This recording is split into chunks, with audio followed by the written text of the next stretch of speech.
Hello everyone, and thank you for joining me. This video is titled In the Garden of My Youth Part 2. The painting is part of a new series I'm currently working on called Inked Maidens. Remember that refining a painting is a gradual and intuitive process. It's perfectly normal to make adjustments and refinements until you're satisfied with the final result. You have to enjoy the journey of bringing your subject's personality and your own experiences to life on the canvas. Don't be afraid to experiment with different techniques and approaches as you refine your painting. Art is a journey of discovery, so embrace the process and be patient with yourself. Try and pay extra attention to the smallest details that can make a big difference.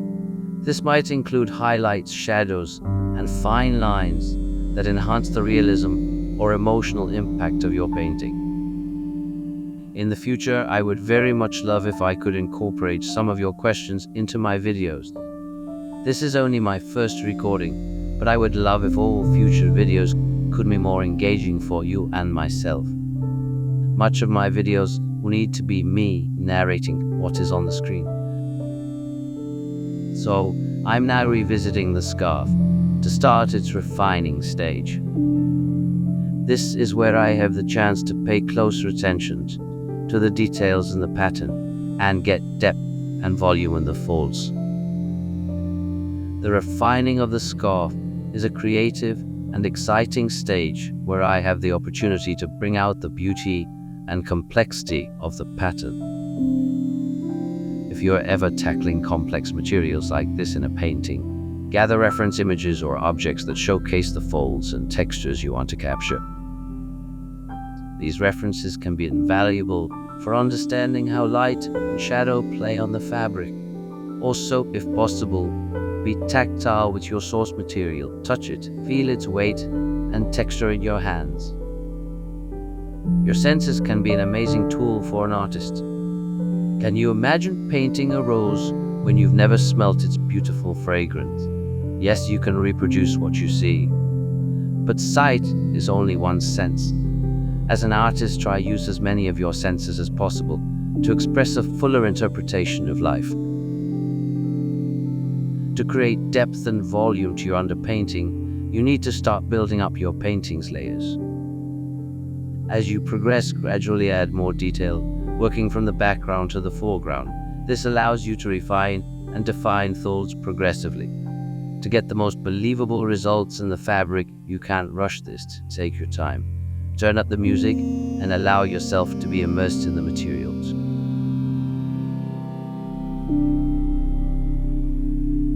Blending is very important to give a realistic result. Use blending techniques to create smooth transitions between colors and shades. Blurring the edges of shadows and highlights can help achieve a realistic appearance. Once again, take your time with this and work patiently. Refining a painting can be a time-consuming process, but it's worth the effort to achieve the desired level of detail and depth. As I have much of the hair in place already, now as I'm refining it, it's just a matter of paying closer attention to my reference as I build it up layer by layer. It's at these moments you will realize the importance of high-quality reference image or source material to guide your work accurately. Again, pay attention to the texture, direction, and shape of the hair. Hair is not uniform. It has various lengths, thicknesses, and colors. Introduce variation into your work to mimic this natural diversity. Remember that refining areas like this in your painting is a journey, and the process itself can be as rewarding as the final result. Keep taking breaks when needed, step back to assess your work, and trust your artistic instincts. For the sake of this video's edit, you're not seeing how often I step back from my easel. It's more often than you can imagine, trust me. You need to be diligent and train yourself to pay attention. If you're feeling tired, down your brushes and come back the next day with a fresh pair of eyes. The painting isn't going anywhere and will be there waiting for you when you're ready to return. It's not uncommon for me, if I'm struggling with a painting, to put it away for months.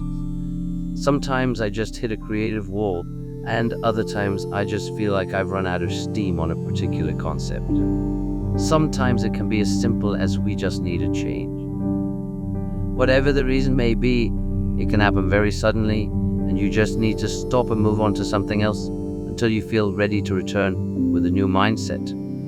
The important thing is to not get stuck and keep moving forward progressively.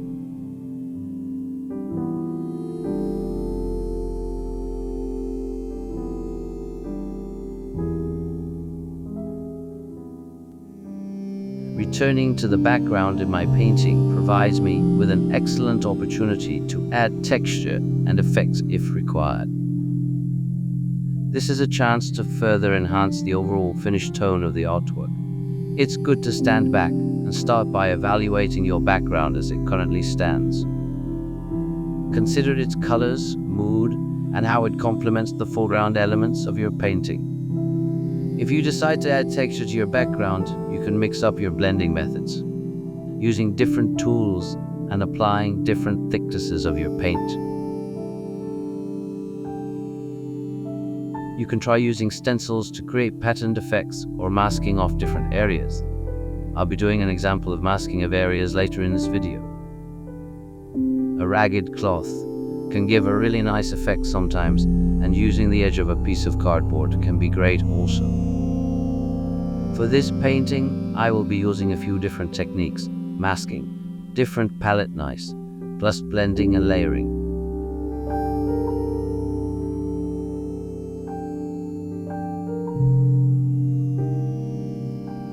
And finally, I am ready to start painting in some of the tattoos.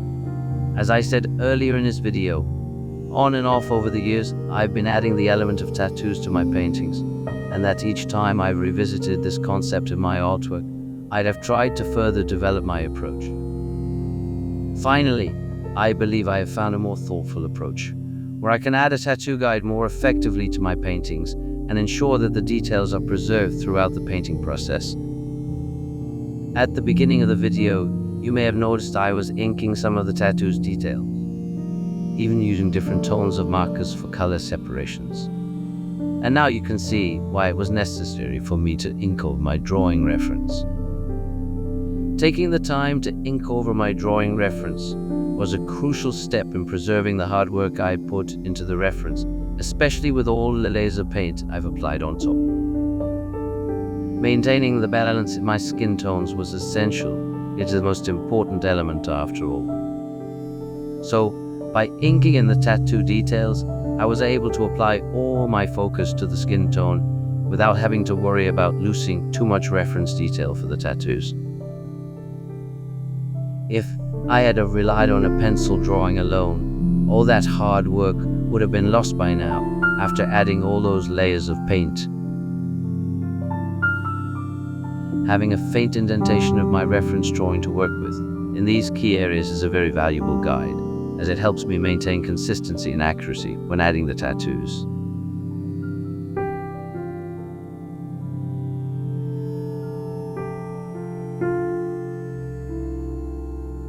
To start with, I'm just quickly blocking in the basic structure of the butterflies, following the faint guidelines still visible under my skin tones. I've thinned my oil paints so I can create layers of transparent colors, much like watercolors. This allows me to build up the colors gradually, creating depth and dimension in them, starting with lighter colors and gradually work towards darker tones. This approach can help establish a sense of volume and form in the butterflies.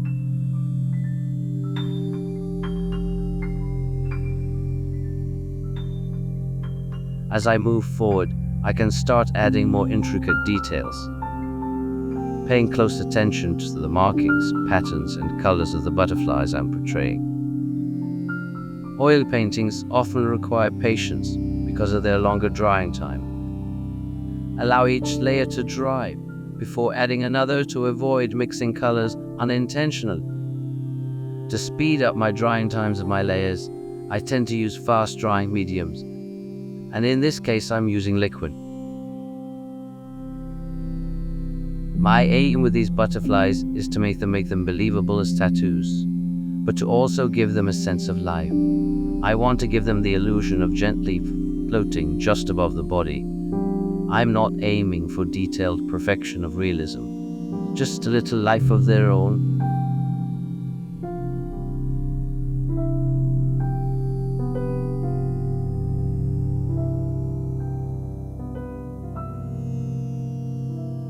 So I'm back again with the background, and this time masking off areas of the painting, so I can start introducing some dynamic designs to counterbalance the organic elements in the foreground.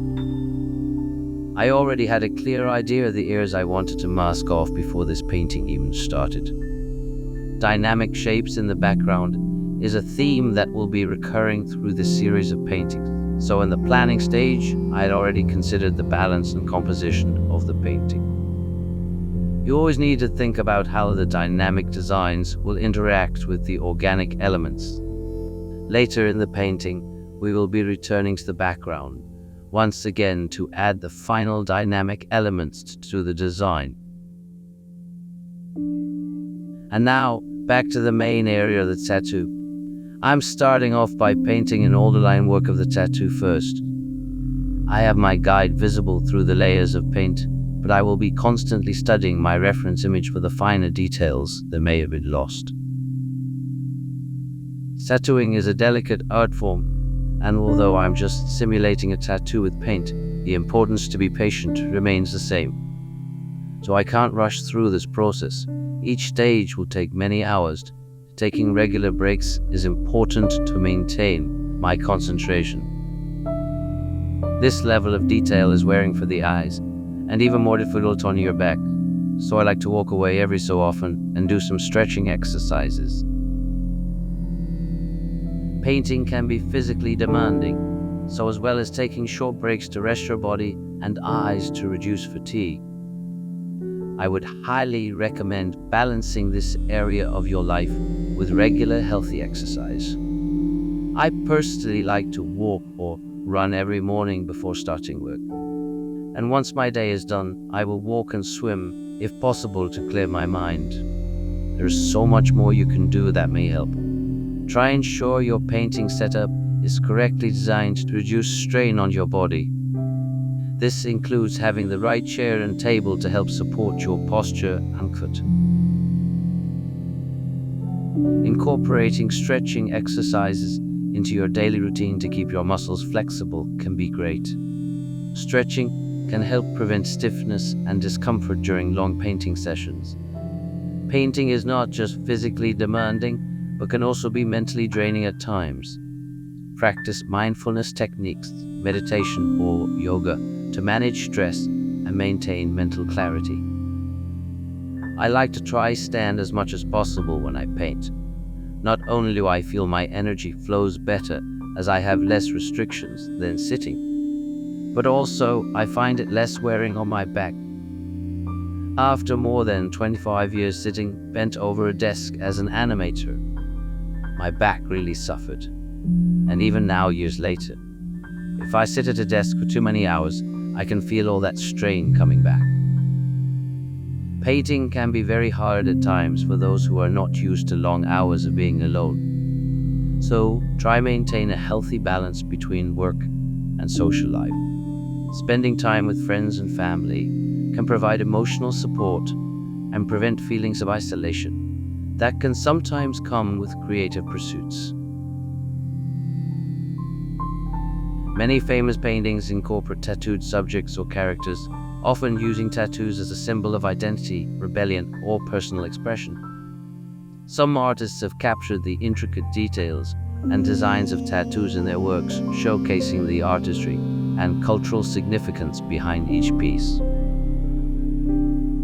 In the 19th and 20th centuries, American sailors often adorned themselves with tattoos that represented various aspects of their maritime lives. Artists like Norman Rockwell and Sailor Jerry, who was a famous tattoo artist at the time, depicted these tattoos in their works. Traditional Japanese woodblock prints, known as ukiyo-e, frequently depicted individuals with tattoos, particularly during the Edo period, from the 17th centuries. These tattoos were often associated with criminals and rebels and were used as a form of identification. In Degas' painting The Rape of the Sabine Women, he depicts a scene from Roman mythology and includes a character with a tattoo on his arm. This illustrates how tattoos were not limited to sailors or marginalized groups. Gauguin's paintings of Tahitian women often feature intricate tattoo designs on their bodies. These tattoos were an essential part of Tahitian culture and are prominently displayed in his works. And now I'm ready to mask off a final area of the painting that I want to add one more effect to. This will help anchor my composition, as well as add one more layer of dynamics to its design. I need to ensure that any effect I add to the background doesn't overpower the main subject of my painting. It should complement and enhance the overall composition without distracting from the focal point. It's good to remember that your overall composition is highly important. Much of this should be worked out before you even place your canvas on your easel. Have an overall vision and see it through. I am constantly moving around this area of the painting I'm working on with my brushes, and my eyes are always scanning the whole painting, ensuring that it's in balance as a whole. So try to periodically step back from your painting to evaluate your progress from a distance. This will help you see the overall effect and identify areas that need further refinement. The further along we progress with our painting, the more we need to stand back and consider the painting as a whole, making sure each of our components come together cohesively. Skin tones can be challenging, so keep practicing. The more you work on portraits and figures, the better you'll become at capturing the subtleties of skin.